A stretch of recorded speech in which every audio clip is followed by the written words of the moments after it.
have had a policy shift. I have instructed the Ministry of Sports, Youth and Arts that we are going to move away from crowding the Sports and Arts Fund with other requirements, and that it is going to be dedicated solely to matters sports, matters art, and the creative economy. As I did make the announcement last week here,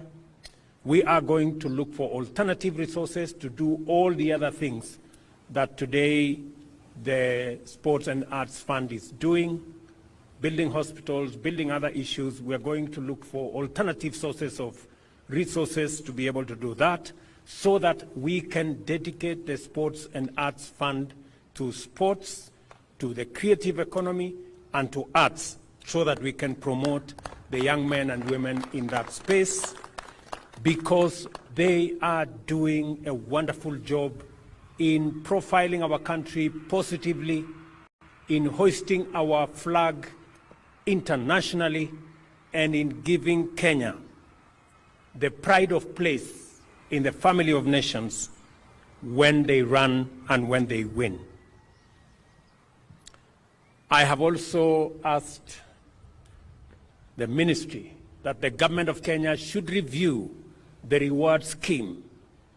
so that we can recognize and we can reward